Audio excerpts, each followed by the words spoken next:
Sugatan si Vice Mayor Artemio Tumamaw Jr. ng San Isidro, Isabela matapos umunong magpaputok ng baril at bugbugin ng kanyang mga nakainuman sa Barangay Quezon noong gabi ng Oktubre 22, 2025.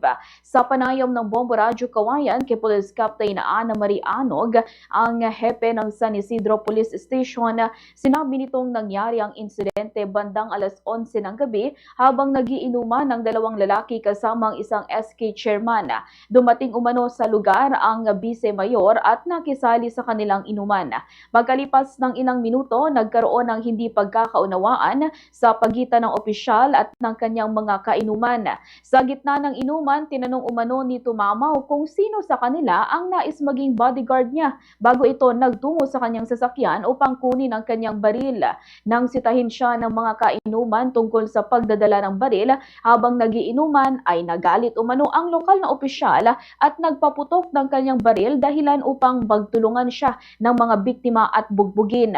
Agad namang nakialam ang SK chairman at naagaw ang baril mula sa Vice Mayor bago dumating ang mga pulis. Dinalaan ng mga rumespondeng tauhan ng San Isidro Municipal Police Station ang sugatang opisyal sa Isabela South Specialist Hospital habang isinugod naman ang mga biktima sa Etiagua District Hospital para sa medikal na gamutan. Na-recover sa pinangyarihan ng insidente ang isang Glock Gen 4 40 caliber pistol na may extended magazine at isang basyon ng bala na 40 caliber shell casing. Sa kasalukuyan, hinihintay pa ng San Isidro Police ang resulta ng ballistics examination at cross-matching upang matukoy kung ginamit nga sa insidente ang nasabing baril.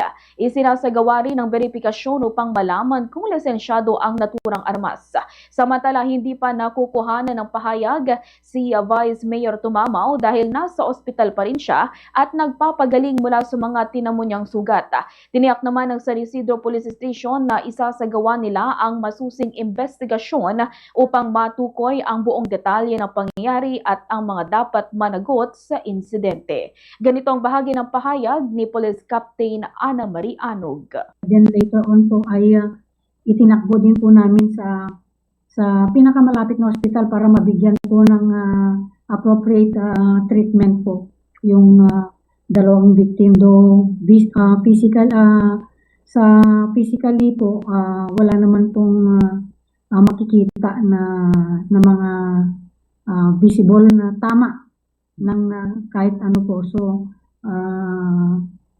yun lang po, may nakita po tayong mga gas-gas sa kanilang mga iba't ibang parte ng katawan. According sa investigation po, sir, is isa lang po yung nakita po namin na na basyo po, sir.